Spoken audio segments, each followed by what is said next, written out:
is a Leo reading for the month of July. For your personal reading, kindly send me a direct message.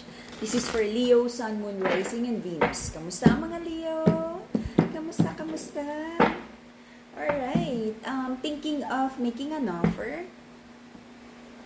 Sobrang ino-overthink tong offer na to.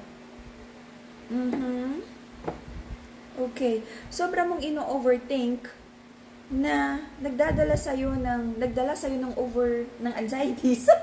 Sobrang ino-overthink, nagdala sa'yo ng overthinking. Okay. Nasad ka sa situation na to.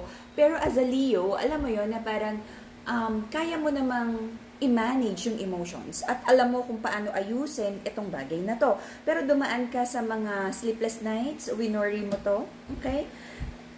Kasi pinag-isipan mo kung dapat mo pang ipaglaban tong bagay na to. But parang sabi mo is kailangan mong gumawa ng action kasi sobra kang nalungkot, na-disappoint dun sa outcome in the past kasi hindi yun yung inasahan mo. Okay?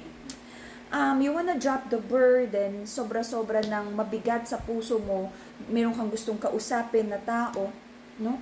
But pinagpaplanuhan mong mabuti because sabi mo is you're trying to avoid conflict. Ayaw mo ng away, ayaw mo ng drama. Okay? I feel, itong connection na to is walang na-build in the past, or baka naman hindi ka ready, or one of you, ikaw or your partner mo ay hindi ready in the past to build tong connection na to, tong partnership na to.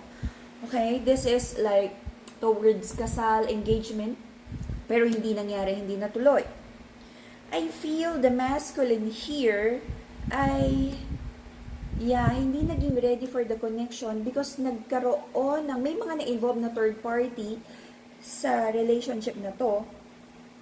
Okay? Naging toxic yung relationship. But right now, iniisip ng masculine na ayusin na. Kung tama pa bang ayusin. Okay? Hanggang ngayon, parang, parang may overthinking na nagaganap.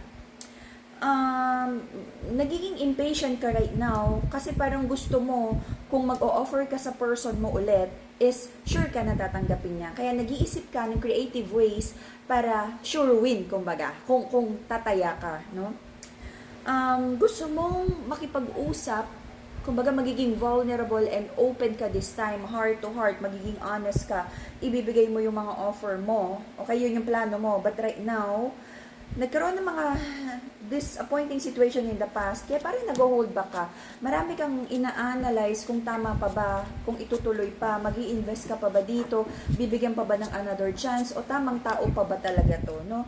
Kasi parang kinonsider mo naman talaga na long-term partner tong empress na to, but kung ano man yung mga na-discover nyo na ugali ng isa't isa, doon nag-umpisa ang doubts. Alright?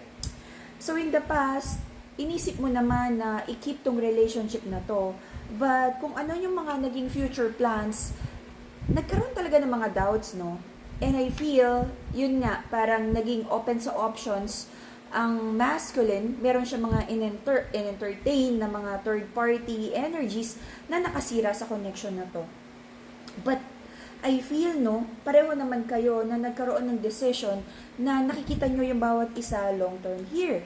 But whatever happened na masakit or disappointing, doon nagsimula yung holding back of yung mga offer.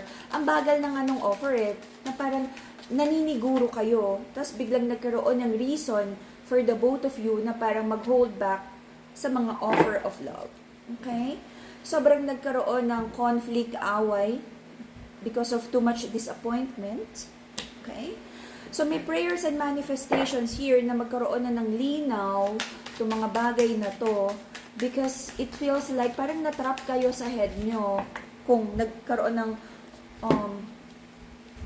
overanalyzing kung tama pa bang ituloy yung future plans like engagement at kasal. Okay? Especially sa side ng masculine. Kasi dumating sa point na parang naging open sa ibang energies yung masculine. So gusto lang niyang makasiguro talaga. Medyo masakit yung idea na yun, no?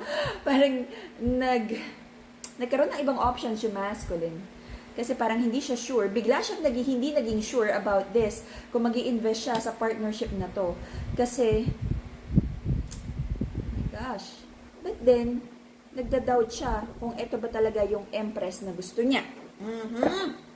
So right now, Leo, gusto mo na kung saan, ayun, gets ko na.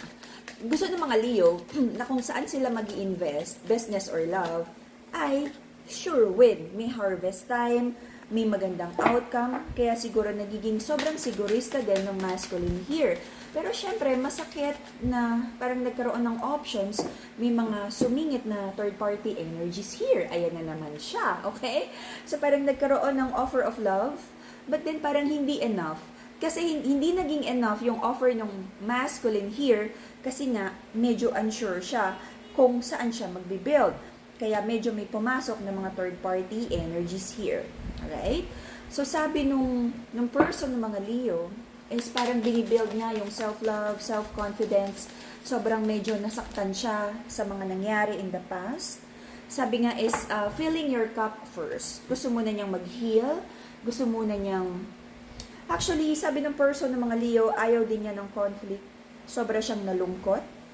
Okay? Leo, you might be dealing with a Taurus, Aqua, a strong air sign. Pwedeng Libra. Alright?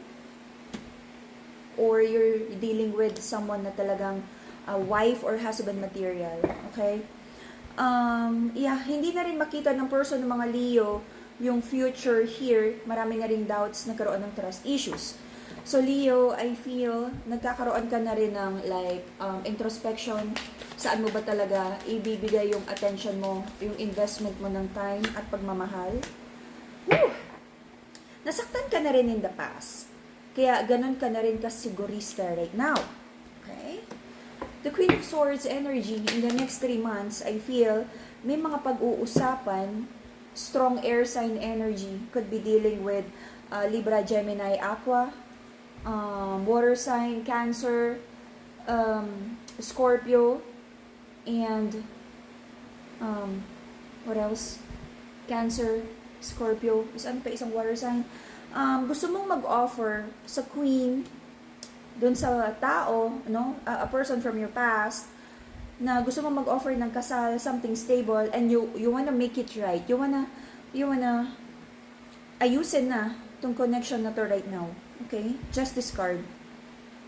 At pag nagkasundo kayo, pag nagkaroon ng healing dito sa connection na to, I feel mapag-uusapan ang kasal. Willing ka namang mag-invest, no? Gusto mo lang sigurado. Gusto mo, sure din yung person mo na ikaw lang. Okay? Magiging mabilis tong offer na to. At parang, ready ka naman eh. Kaya lang nagkakaroon ka ng doubts, pareho kayo. At maraming kailangan mo nang i-heal at ibalik yung tiwala sa connection na to. To balance the energy out, para magkaroon ulit ng harmony sa situation, I recommend you to have ang ating ritualize, bless and ritualize na rose quartz. And if you're manifesting, but I feel okay naman ng mga Leo about finances. But if you want to manifest more about finances, we have here the Brazilian citrine, and to ground your emotions, to ground your energy, and to protect yourself from mga inggit, evil eye, I recommend you the Madagascar Black Tourmaline. Yeah, tingnan natin kung anong message ng person ng mga Leo. Let's see. Message ng person ng mga Leo. Anong gustong sabihin ng person ng mga Leo? Anong gustong sabihin ng person ng mga Leo? Last, meron ba siyang message? O gusto mong manahimik? Alright, sabi ng person ng mga Leo, you were the best thing in my life. We will be together again. Finding out the truth crush me. May mga nalaman yung person mo na sobra siyang nasaktan. But kumbaga kahit naging challenging yung situation with you, naiisip ka pa rin niya. Your person is not over you. At somehow, meron pa rin siyang flicker of hope na magiging kayo pa rin, in the future. Ay, ang tamis! Alright, and that would be the Leo reading for the month of July. See you again in a few days for your bonus reading. Bye-bye, Leo!